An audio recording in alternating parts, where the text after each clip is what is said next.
Som, graça e paz, irmãos, boa noite, graça e paz. Eu tive que ir ali no carro buscar o esboço da pregação. Quando eu vi aqui, eu digo, eita, cadê o esboço? Mas encontrei no chão, graças a Deus, estava lá, dentro do carro.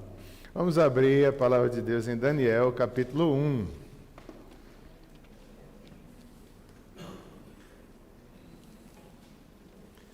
Profeta Daniel.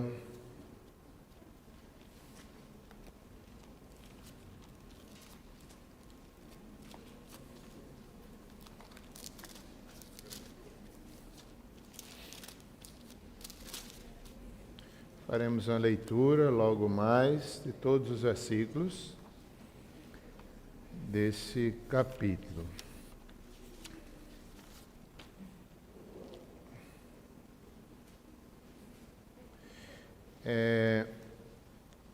Nós veremos aqui, através desse capítulo, há uma intenção nossa, o tema, antes do tema, que gerou o tema, nós devemos viver pelo Evangelho, não pela cultura. O presbítero Itiel propôs uma série, não é, Itiel, nesse mês de junho, relacionada a essas questões, o nosso convívio com a cultura, com a escola, os desafios de ser crente, de ser fiéis, no meio a uma cultura às vezes difícil, na nossa escola, na nossa universidade, nos filmes, na vida, na família, e como ser fiéis em meio a tudo isso. Não só aqui em Campina Grande, por festas e tudo mais, mas todo crente tem esse desafio, onde quer que esteja. Então, nós seguiremos o mês inteiro. Agradecemos a Itiel pela sua instrumentalidade, pela sua disposição. Deus o abençoe. E o tema é os jovens que decidiram não se contaminar. Aqueles jovens judeus, servos judeus altíssimos, eles vão para uma nação diferente, são capturados ali de Jerusalém, que era a origem de Daniel, era ali em Judá, próximo a Jerusalém, que ele morava, aquelas tribos ali que eram fiéis, no sul. Imagina eles serem tirados, capturados pela Babilônia, pelo Nabucodonosor, uma das maiores autoridades da época, poderosos, invade e sai levando ali cativos, não só da primeira vez, mas umas 3 vezes. Uma delas ele destrói, saqueia a cidade, destrói o templo. Na primeira vez ele já leva ali aqueles jovens, aquelas pessoas talentosas. Da primeira vez ele leva esse grupo, e assim ele sai levando. E o resumo da pregação é essa, é que alguns jovens, no meio desse povo que foi capturado, eles eram muito fiéis a Deus. No meio de uma cultura terrível, deuses terríveis, como Marduk, era o deus principal ali da Babilônia. Eles achavam que era o deus governante, não só Marduk, mas vários outros deuses. Imagine você viver como crente ali, Nabucodonosor se achando todo-poderoso, e você ser fiel ali, num cativeiro. Então, em resumo, é isso. A pregação de hoje tem esse objetivo, nos lembrar a sermos fiéis diante dos desafios da cultura, da nossa cidade, de onde quer que estejamos, há desafios culturais, religiosos, e nós precisamos, na família também, às vezes dentro da nossa família são culturas diferentes, mas a gente precisa tomar uma decisão. Eu quero ser fiel a Deus, não, mais do que aos homens. Eu quero ser fiel a Deus. Isso é o objetivo com essa pregação, é que ao final cada um de nós resolva, naquilo que nos cabe, a dizer, eu quero ser fiel na minha geração, eu quero viver a minha vida fiel. Aonde eu estiver, em qualquer cultura, em qualquer momento, mais do que aos homens, sem temer aos homens, sem estar muito preocupado com o outro, com a outra igreja. Não, isso tudo é infantilidade da gente. É a Deus que a gente serve, não é a igreja. A igreja faz parte, é uma grande bênção na nossa vida, mas há algo maior, há um governo maior. É a esse governo que a gente vai prestar conta. E aí a gente vive em qualquer lugar, sendo fiel a Deus. Vamos então ler esse texto pensando nisso. Deus quer que eu seja fiel ali nas dificuldades da vida, nas dificuldades da cultura. No ano terceiro do reinado de Jeoaquim, rei de Judá, veio Nabucodonosor, rei da Babilônia, a Jerusalém e a sitiou. O Senhor lhe entregou nas mãos a Jeoaquim, rei de Judá, e alguns dos utensílios da casa de Deus. E estes levou-os para a terra de Sinar, para a casa do seu Deus, e os pôs na casa do tesouro do seu Deus. Disse o rei a Aspenaz, chefe dos seus eunucos, que trouxesse alguns dos filhos de Israel, tanto da linhagem real como dos nobres, jovens, sem nenhum defeito, de boa aparência, instruídos em toda sabedoria, doutos em ciência, versados no conhecimento, que fossem competentes para assistirem no palácio do rei e lhes ensinasse a cultura e a língua dos caldeus. Determinou-lhes o rei a ração diária, das finas iguarias da mesa real e do vinho que ele bebia, e que assim fossem mantidos por 3 anos, ao cabo dos quais assistiriam diante do rei. Entre eles se achavam dos filhos de Judá, Daniel, Hananias, Misael e Azarias. O chefe dos eunucos lhes pôs outros nomes, a saber, a Daniel, o nome de Beltesazar, a Hananias, o nome de Sadraque, a Misael, o de Mesaque, e a Azarias, o de Abdinego. Resolveu Daniel firmemente não contaminar-se com as finas iguarias do rei, nem com o vinho que ele bebia. Então pediu ao chefe dos eunucos que lhe permitisse não contaminar-se. Ora, Deus concedeu a Daniel misericórdia e compreensão da parte do chefe dos eunucos. Disse o chefe dos eunucos a Daniel: tenho medo do meu senhor, o rei, que determinou a vossa comida e a vossa bebida, porque, pois, veria ele o vosso rosto mais abatido do que os dos outros jovens da vossa idade. Assim, poríeis em perigo a minha cabeça para com o rei. Então disse Daniel ao cozinheiro-chefe, a quem o chefe dos eunucos havia encarregado de cuidar de Daniel, Hananias, Misael e Azarias: experimenta, peço-te, os teus servos 10 dias, e que se nos deem legumes a comer e água a beber. Então se veja diante de ti a nossa aparência e a dos jovens que comem das finas iguarias do rei, e segundo vires, age com os teus servos. Ele atendeu e os experimentou 10 dias. No fim dos 10 dias, a sua aparência era melhor. Estavam eles mais robustos do que todos os jovens que comiam das finas iguarias do rei. Com isso, o cozinheiro-chefe tirou deles as finas iguarias e o vinho que deviam beber e lhes dava legumes.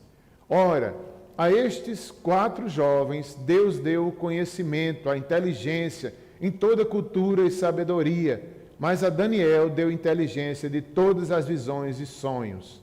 Vendo o tempo determinado pelo rei para que os trouxessem, o chefe dos eunucos os trouxe à presença de Nabucodonosor. Então o rei falou com eles, e entre todos não foram achados outros como Daniel, Hananias, Misael e Azarias. Por isso, passaram a assistir diante do rei. Em toda matéria de sabedoria e de inteligência sobre que o rei lhes fez perguntas, os achou 10 vezes mais doutos do que todos os magos e encantadores que haviam em todo o seu reino. Daniel continuou até o 1º ano do rei Ciro.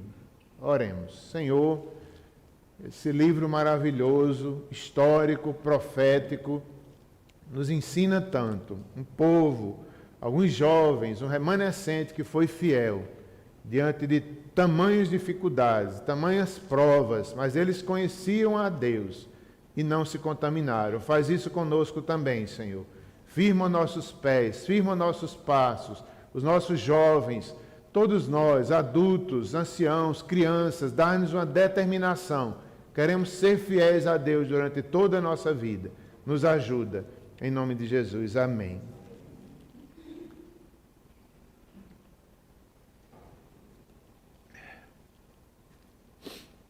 Daniel, o prisioneiro, cerca de 15, 16 anos tinham aqueles jovens. Como eram jovens? Como eram novos? 15, 16 anos. Ele era contemporâneo em alguns momentos do profeta Ezequiel, do profeta Jeremias também. Acredita-se que o profeta Jeremias, que também viveu momentos do cativeiro, tinha cerca de 20 anos. Um chamado tão forte que ele resistiu, que ele não quis aceitar, porque era muito grande o desafio de profetizar naquela época, grandes choques culturais, o cativeiro, a Babilônia, grande império. Jeremias relutou. 20 anos apenas, cerca de 20 anos. Esses outros, haviam muitos jovens, quando Nabucodonosor, ele capturava esses jovens das nações ali, do seu reino, do império que estava em formação, em ascensão, ele trazia muitas vezes os mais inteligentes, os mais fortes, para fortalecer o seu domínio. E quando fez isso com o povo de Deus, também ele capturou ali os mais nobres, os mais fortes, os mais capazes, foram os primeiros que vieram. Então, imagina o que é esse momento que Daniel viveu, que é a chegada no cativeiro, chegada numa terra estranha. Eu, conversando nesses dias com uma irmã nossa, ela estava contando, quando ela tinha 14 anos, ela foi para Rondônia. Pelo que entendi, ela casou, os pais tiveram que autorizar, ela foi com o esposo. Imagino que ir para Rondônia com 14 anos de idade. Ela disse que estava empolgada no início, com isso, com aquilo, mas quando chegou lá, isso há muitos anos atrás, ela teve aquele choque com o clima, teve aquele choque já quando desceu do avião, e com a cidade e tal. Ali entendi que era Boa Vista. Depois, quando ela viu o lugar que ela ia morar, onde o marido ia trabalhar, ela se desesperou. E era mais para o interior, muitas limitações, e ela disse para o seu companheiro, que eu acho que já eram casados, ela disse: eu quero voltar hoje, eu quero voltar hoje. Imagine para o marido escutar isso, né? Uma menina de 14 anos, eu não aguento, quero voltar hoje. E aí é uma história que não vou contar, mas ela ficou, estudou, desenvolveu-se e amadureceu ali, né? Mas no primeiro dia ela quis voltar. Então imagina Daniel, imagina esse jovem chegar no império incrédulo, com outros deuses, com outra cultura, e eles permanecerem firmes ali, permanecerem decididos a não se contaminarem. É um contexto diferente do Salmo 127, que foi pregado por Itiel também nessa última quarta-feira. E no Salmo 27, eles estavam provavelmente retornando do cativeiro. Era outro tempo, os pais queriam que eles crescessem, que eles tivessem filhos, que eles trabalhassem, que eles honrassem a Deus, que se multiplicassem para Jerusalém se fortalecer novamente e continuar como nação. Era outra história, né? Eles estavam livres do cativeiro, agora vamos continuar, vamos servir a Deus. Mesmo assim ainda era difícil. Aqui não, aqui é antes, é na chegada do cativeiro. Talvez mais difícil. Enfrentar tudo isso. Aqui eles poderiam ficar desanimados.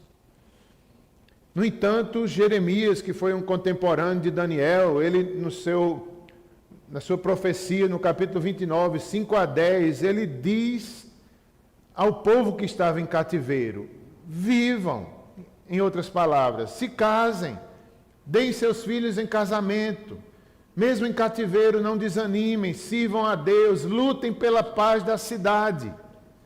Olha que coisa bonita. Mesmo em cativeiro, eles deveriam honrar aquele povo, lutar pelo bem daquele povo incrédulo, daquele povo idólatra, mas eles deveriam lutar pelo bem daquela cidade. Eles deveriam não desanimar, mas casar, trabalhar e ser fiel a Deus, mesmo no meio de um cativeiro. Os versos 1 e 2, que foram lidos agora, eu quero destacar algumas questões. Quando diz, no ano terceiro do reinado de Jeoaquim, rei de Judá, veio Nabucodonosor, rei da Babilônia, a Jerusalém e a sitiou. O Senhor lhe entregou nas mãos a Jeoaquim, rei de Judá, e alguns dos utensílios da casa de Deus.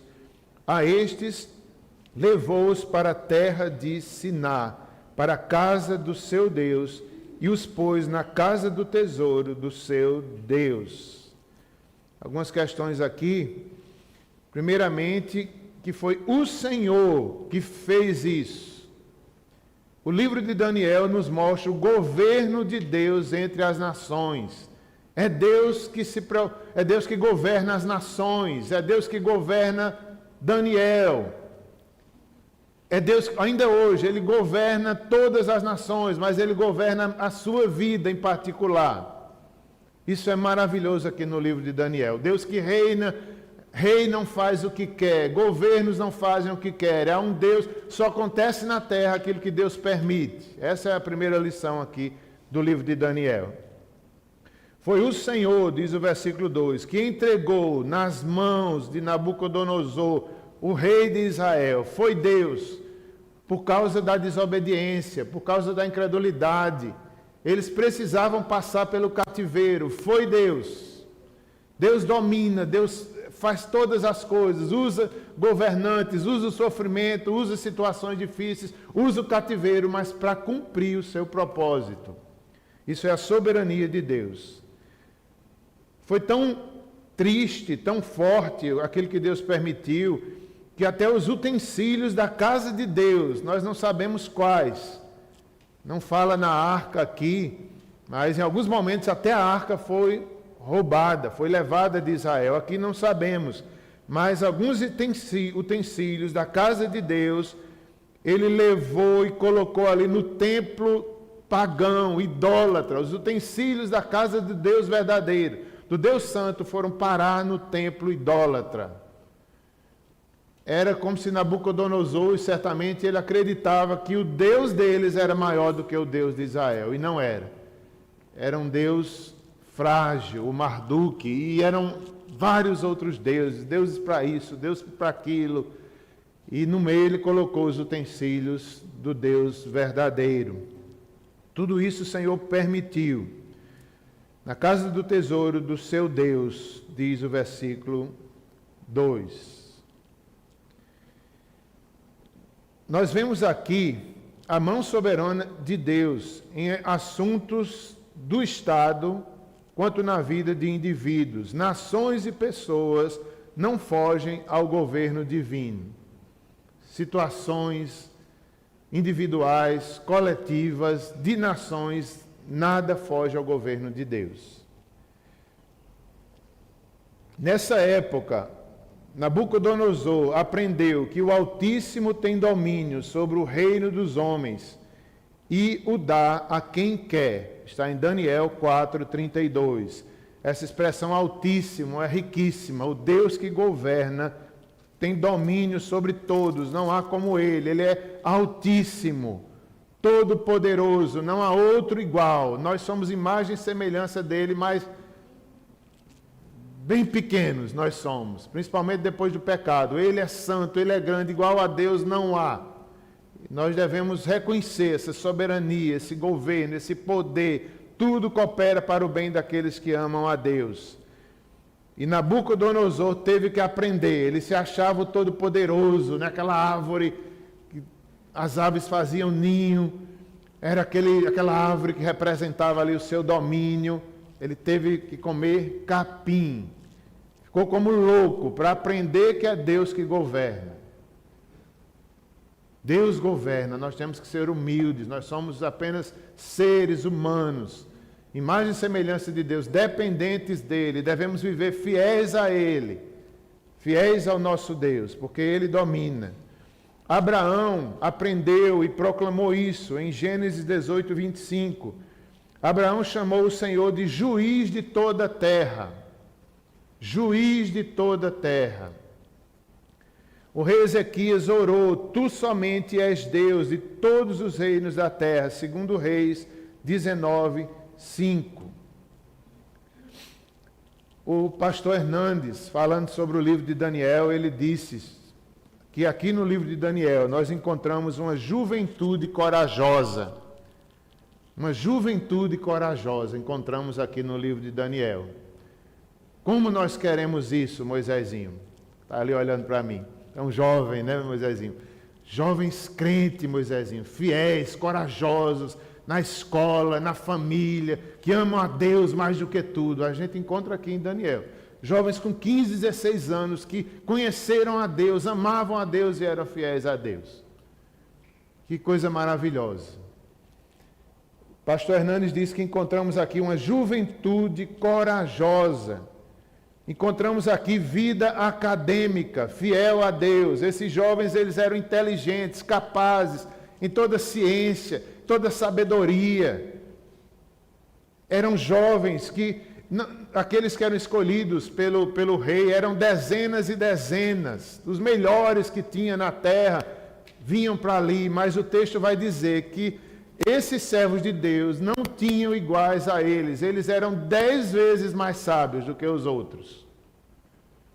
Eles tinham uma vida acadêmica, santa, uma vida acadêmica para a glória de Deus. Como a gente precisa despertar, especialmente nossos jovens, estudar, trabalhar para a glória de Deus, sendo fiéis, sendo os melhores. Sendo os melhores não significa ser reconhecido pelo homem, mas melhores ali diante de Deus, com fidelidade, ou no pouco ou no muito. Aqui a gente aprende que é possível ser fiel a Deus na prosperidade. É possível ser fiel na fornalha aquecida 7 vezes. Tem gente que quando prospera se desvia do Senhor. Tem gente que quando prospera se esquece de ser fiel a Deus. Aqui não, eram jovens acadêmicos que conheciam da ciência, estudavam. Cerca de 3 anos eles precisavam passar se preparando para entrar na presença de Nabucodonosor. Então, como a gente precisa valorizar o estudo, o trabalho, vem de Deus.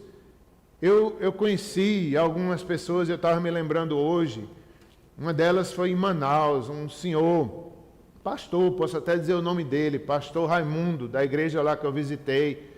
Ele me contou que vivia ali na região amazônica, ribeirinha, junto da família dele, e era um jovem muito simples, um jovem meio sem muito entendimento das coisas. E ele disse que o irmão dele se converteu primeiro. Eles têm uma doença degenerativa, acho que são 3 irmãos enfermos. Eles vão definhando, e acho que um deles faleceu, e tem ele e o irmão, né, que vivem nessa luta. Mas o pastor Raimundo me disse que quando ele conheceu o Evangelho, como a mente dele se abriu para o entendimento. Como Deus fez uma obra, o Evangelho educa, Deus educa. E aquele jovem lá, tão simples, passou a ter um novo entendimento, passou a ler a Bíblia, passou a entender a Bíblia. Recebeu dons, recebeu entendimento. Hoje ele é um pastor cadeirante, mas você vê que ele é um homem de Deus, que ele compreende as coisas da vida, que ele compreende o Evangelho, cadeirante. Essa semana eu falei com ele, perguntando como é que o senhor está, pastor, que ele esteve em Curitiba, na casa de um filho dele, adoeceu lá, ficou com a virose, ele vive nessa luta, mas já está melhor, já voltou aos trabalhos da igreja. Hoje de manhã eu vi uma foto, já ele ministrando a Santa Ceia lá na igreja. Então, ele deu o testemunho que quando ele se converteu, Deus abriu o entendimento dele. Um menino simples, lá da região amazônica. E não é o único, vários testemunhos eu já vi, tem outros bem perto de nós, que aconteceu isso. Quando chegou o poder de Deus, quando Deus se revelou para eles, eles abriram o entendimento. para o trabalho, abrir o entendimento para o estudo, abrir o entendimento para ser fiel a Deus. Em qualquer cultura, em qualquer meio, em qualquer povo. É o entendimento que Deus pode dar. Aqui acontece. Jovens corajosos, uma vida acadêmica santa para a glória de Deus, eles foram os melhores. Uma política externa que Deus dominou e domina, acordos internacionais, batalha espiritual e profecia. Tudo isso a gente encontra. É um livro histórico do povo de Deus. É um livro também profético. É o Apocalipse do Antigo Testamento. Nós vemos que já naquela época Deus deu um dom diferente a Daniel. Deus deu a ele dons de visões. Ele às vezes se perturbava com as visões da noite, que Deus o chamou, Deus revelou para ele coisas daquela época, coisas que iriam acontecer, coisas futuras, coisas da volta de Cristo. Daniel já sabia naquele tempo. Às vezes Deus faz isso também em nosso meio. Alguns de nós, Deus chama para se dedicar totalmente ao ministério, como Paulo fez também. Lá em Atos 18 a gente vê isso, que chegou um momento que Paulo se dedicou totalmente à palavra. Alguns, como Daniel, recebem esse ministério. Jeremias recebeu um ministério tão forte que ele não queria. Ele não queria, com 20 anos. Versos 3 a 5. Verso 3 nos diz: Disse o rei a Aspenaz, chefe dos seus eunucos, que trouxesse alguns dos filhos de Israel, tanto a linhagem real como dos nobres. Então, falando um pouquinho dessa questão de eunucos. Algumas pessoas ficam em dúvida, será que Daniel e os amigos eram eunucos, eram castrados? Então, acredita-se que não. O termo eunuco, de fato, inicialmente significava isso. Pessoas, homens certamente, castrados, queriam servir ali ao rei. Mas depois esse termo também foi usado a pessoas que participavam ali de servir o rei, mas não necessariamente castrados. Inclusive, para o povo judeu era proibido isso. Então, é difícil entender, principalmente aqui pelo contexto, diz que eles eram homens sem defeitos. E é difícil de acreditar que Daniel e seus amigos tivessem se submetido a isso. Porque muitas vezes eles preferiam morrer do que desobedecer à lei de Deus. Mas, independente disso, mesmo que eles fossem castrados, isso não mudaria em nada na fé, na força e na fidelidade deles a Deus. Eles teriam sido fiéis do mesmo jeito. Verso 4, jovens sem nenhum defeito, de boa aparência, instruídos em toda sabedoria, doutos em ciência, versados no conhecimento, que fossem competentes para assistirem no palácio do rei, e lhes ensinasse a cultura e a língua dos caldeus. Interessante. Jovens aqui competentes. Como a gente precisa ser competente naquilo que a gente faz, no que Deus coloca em nossas mãos. Fazer para Deus, fazer com competência, o melhor que você pode fazer. Não significa perfeição, mas faça o melhor. Da outra vez você vai fazer melhor, Deus vai aperfeiçoando, mas faça o seu melhor para Deus. Eles tinham que saber se comportar diante do rei, do palácio. Não era qualquer jovem que sabia, eles tinham que saber entrar, sair, ensinar uma língua para eles, a língua dos caldeus. Daniel foi escrito em hebraico e parte, acredito que em aramaico também. Então eles eram rapazes que conhecia, tinha entendimento de várias questões e sabia se comportar. Verso 5, determinou-lhes o rei a ração diária das finas iguarias da mesa real e do vinho que eles bebiam, e que assim fossem mantidos por 3 anos, ao cabo dos quais assistiriam diante do rei. Aí aqui começa um problema, não é? Cultural, um problema talvez de idolatria, religioso, quando o rei determina a ração, o alimento, o cardápio deles. E isso para um judeu era muito difícil, porque o judeu ele tinha uma dieta diferente, ele não comia todo tipo de comida, dependia do preparo, se era com sangue ou sem sangue, né? Não comia alguns tipos de animais, então isso era muito difícil para eles. Nessa hora, era um choque cultural, um choque religioso, como às vezes a gente tem aqui. Na nossa cidade, na época de São João, a gente come isso, come aquilo, a gente trabalha com os incrédulos ou não trabalha, a gente pode fazer isso, pode fazer aquilo, pode comer pamonha, consagrada aos ídolos ou não. Então, é um momento parecido com esse. Tinha um vinho que era oferecido aqui, que alguns comentaristas acreditam que era um vinho consagrado aos deuses, a Marduk, provavelmente. Então, imagine como era difícil, especialmente um judeu, passar por esses choques culturais que a gente passa hoje, obedecer a Deus ou obedecer aos homens, a gente pode ou não pode participar disso ou daquilo, comer uma pamonha, uma canjica, pode ou não pode. Então são choques que a gente tem que ter sabedoria, saber usar. Não é proibido comer, pode comer, mas com entendimento, sem escandalizar ninguém, com respeito, sendo fiel a Deus. E quando a gente é fiel a Deus, Deus ensina, Deus dá um entendimento. A gente vai ver que Deus fez isso aqui com eles. Quando eles resistiram, pediram ali o chefe, né, que estava ali coordenando eles, ele pediu, deixa a gente comer só legumes, faz um teste de 10 dias, e Deus tocou no coração daquele homem. Então Deus intervém, só acontece aqui na terra o que Deus permite. Quando a gente é fiel a Deus, Deus abre uma porta, Deus dá sabedoria, a gente entende como fazer as coisas. Está aqui bem claro no texto, eles pediram e o homem se identificou, teve misericórdia deles, permitiu eles fazerem o teste. Depois de 10 dias eles estavam fortes, mais do que os outros. Não quer dizer que eles eram vegetarianos. 10 dias também é muito pouco, né, para fazer um teste, mas Deus agiu ali em 10 dias, e mostrando que Deus age quando a gente é fiel a Ele.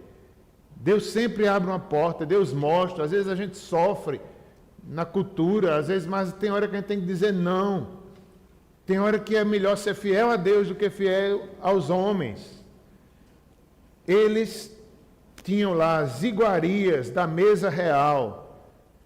Como já disse, talvez algumas coisas ali que os judeus não podiam comer, mas nós podemos hoje. Nós não somos judeus, nós não temos mais essas leis cerimoniais, não nos é obrigatório, primeiramente que nós não somos judeus. Em segundo lugar, nós temos Cristo, que nos libertou de todas essas questões aí cerimoniais. Nós não precisamos mais ter essa dieta igual a um judeu, porque nós não somos judeus. Para eles era lei, para nós não. Cristo é maior do que a lei. Nós podemos comer com sabedoria todo tipo de alimento, porque quem criou o alimento foi Deus. Quem criou os animais, Deus. Os vegetais, foi Deus. Legumes, foi Deus. A pamonha foi o nordestino, mas foi Deus que permitiu, né? Então, eu nunca mais vi. Mas antigamente tinha essa dúvida. O povo ficava, eu como ou não como pamonha? Hoje eu nunca mais vi esse dilema. Mas antigamente os crentes ficavam, como ou não come, não sei o que, e essa comida é sacrificada aos ídolos, e é a São João, é a São Pedro, e foi consagrada, né? Hoje a gente tem já um entendimento, a gente sabe que o milho foi Deus, e que a gente orando não tem problema nenhum, mas desde que seja com respeito, com entendimento. E esses homens, o que é interessante aqui é que eles estavam dispostos a morrer se o chefe não permitisse. É isso que a gente precisa, essa coragem. Só preciso morrer, mas não desobedeça a Deus. Meu Deus, eu pensei agora num extremo bem grande. Eu vi outro dia uma caixa cheia de pregos que os cristãos eram colocados dentro, né? E eu não sei se é verdade ou não, mas dizem que aconteceu isso. Alguns cristãos perseguidos foram colocados dentro dessas caixas cheias de pregos, eles tinham que ficar lá dentro. Eu não sei se aconteceu isso, mas coisas semelhantes aconteceram, né? Em fogueiras e tudo mais. Eu fiquei me imaginando dentro de uma caixa daquela. Eu digo, meu Deus, o que é que eu ia fazer? Porque se você vira para um lado, fura. Se vira para o outro, fura. Nos primeiros momentos você aguenta, mas no final do dia você quer dormir. E cada vez que quer dormir, se fura. Eu digo, misericórdia. Deus me livre de passar pelo negócio desse. Mas se passar, a gente vê aqui que Deus está na hora da luta, que Deus está na fornalha, que Deus está aqui, dominando Nabucodonosor. Então, verso 6, entre eles se achavam dos filhos de Judá, fala o nome deles aí mais uma vez. Verso 7, o chefe dos eunucos lhes pôs outros nomes, a saber, a Daniel e tal. O verso 7 é algo também muito chocante da cultura. Nabucodonosor e aquele eunuco mudou o nome deles. Imagine se fosse você. Eu vou pegar o exemplo aqui de Timóteo, meu filho. Depois a gente se entende, filho. Um nome tão bonito, né? Se bem que algumas pessoas, quando a gente foi botar o nome de Timóteo, quando Simone estava grávida, tinha gente que protestava, dizia, não bota esse nome feio não, não bota outro nome feio. Mas hoje a gente acha bonito, eu já achava antes. Imagina se Timóteo fosse para outra nação, uma nação longe de Deus, cheia de bruxaria, cheia de desobediência a Deus, chegasse lá, botasse o nome de Timóteo de, meu Deus, sei lá, de Beelzebu, misericórdia. Beelzebu, meu Deus, meu filho, coitado, viajou, botaram o nome dele lá de Beelzebu. Eu não sei nem o que significa, pastor. Beelzebu é pai dos demônios, sei lá. Misericórdia. Nem me... Chamaram para Jesus, né? Misericórdia. Mas o que é que eu quero dizer? É que para aqueles jovens ali, eles não se chocaram com isso. Eles souberam enfrentar, isso aí não determinava quem era eles, não mudava a fidelidade de Deus. Eles queriam era ser fiéis a Deus, não era se preocupar com o nome, com a coisa cultural. Está entendendo? Eles não tem aqui no livro de Daniel, eles reclamando, ai, mudaram meu nome, os nomes meus, o nome Daniel, né? Acho que é juiz, eu esqueci agora o significado do nome de Daniel, mas é alguma coisa sobre Deus poderoso. Deus é juiz, eu acho que é. Então, é como se Nabucodonosor quisesse apagar a memória de Deus, apagar a história do povo de Deus, mudando os nomes, mas para eles isso não foi problema. Isso me fez lembrar do apóstolo Paulo, em uma de suas viagens, talvez em Atos 27, que ele teve que entrar num navio para a Itália. E não sei se foi nessa situação ou em outra, eu sei que ele teve que entrar num navio ímpio, num navio cheio de misticismo.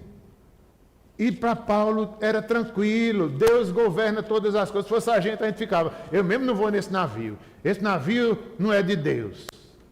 Paulo entra e se comporta e glorifica a Deus ali no meio dos incrédulos.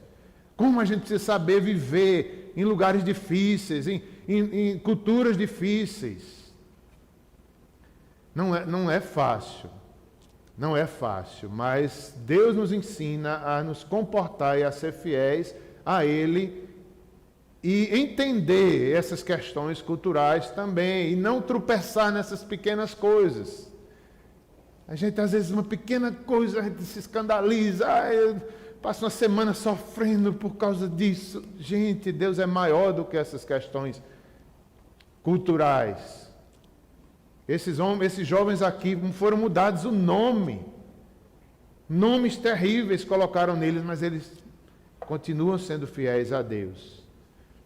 Verso 8, resolveu Daniel. Aqui está o centro dessa pregação nessa noite. Resolveu Daniel firmemente não contaminar-se com as finas iguarias do rei, nem com o vinho que ele bebia. Então pediu ao chefe dos eunucos que ele permitisse não contaminasse.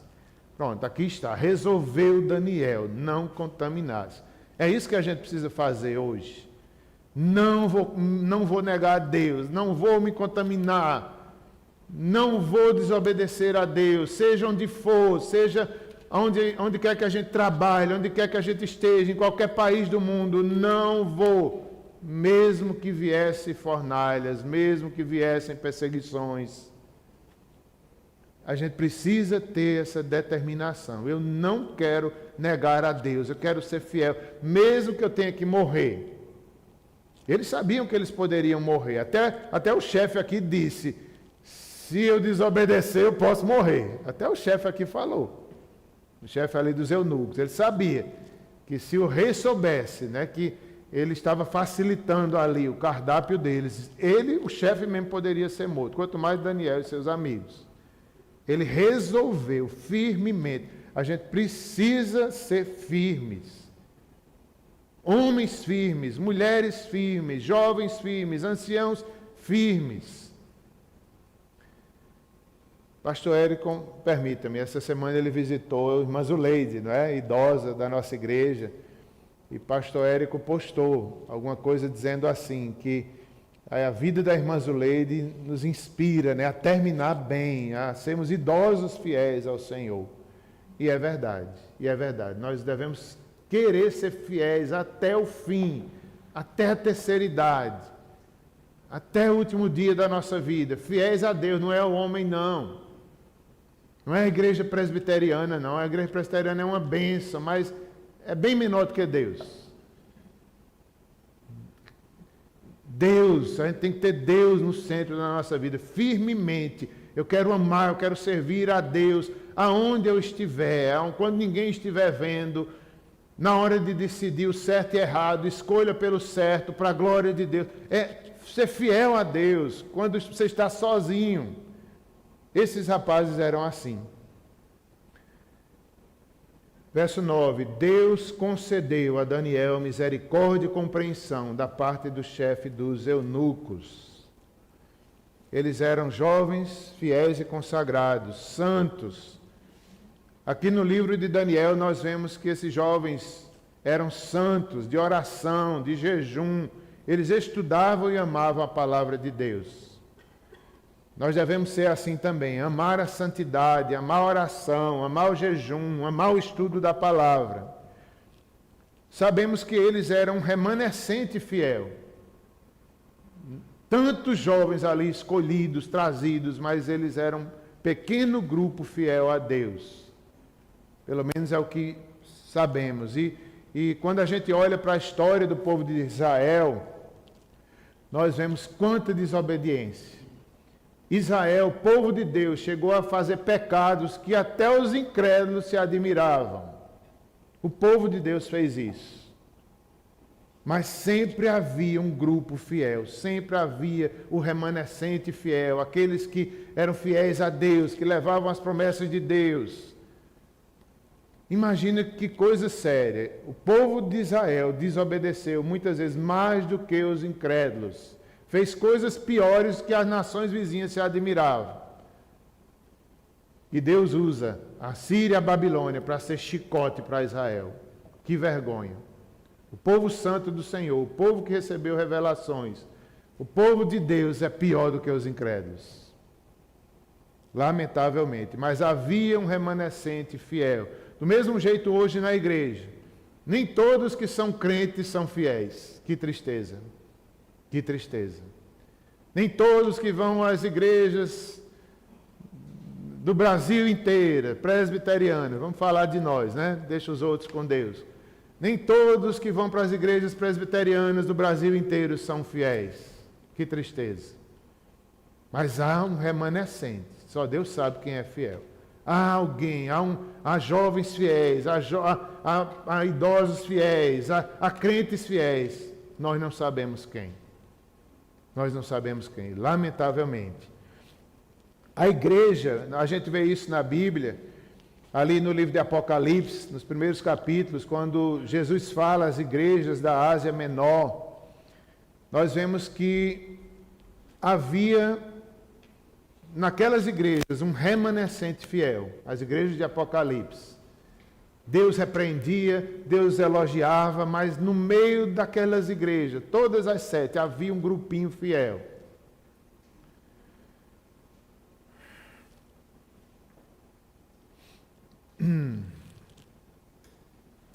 Ele estava disposto, Daniel e seus amigos, a não contaminar-se. Ele estava disposto a entregar a sua vida e não desobedecer. Uma vida de integridade, na prosperidade ou na adversidade. E assim, seguimos aqui para o final, verso 19. Então o rei falou com eles, e entre todos não foram achados outros como Daniel e seus amigos. E eles passaram a assistir diante do rei. Em toda, verso 20, em toda matéria de sabedoria, de inteligência, sobre que o rei lhes perguntasse, os achou 10 vezes mais doutos do que todos os magos e encantadores que haviam em todo o seu reino. Verso 21, Daniel continuou até o 1º ano do rei Ciro. Vamos finalizar com a oração e acredito que nós podemos pedir isso a Deus. Senhor, dá-me fidelidade na cultura, dá-me fidelidade em todos os desafios que nós passamos da vida. Outra questão, os jovens da igreja podem pedir a Deus, Senhor, dá-me inteligência, dá-me sabedoria. A Bíblia diz que peça, que Deus dá. Peça.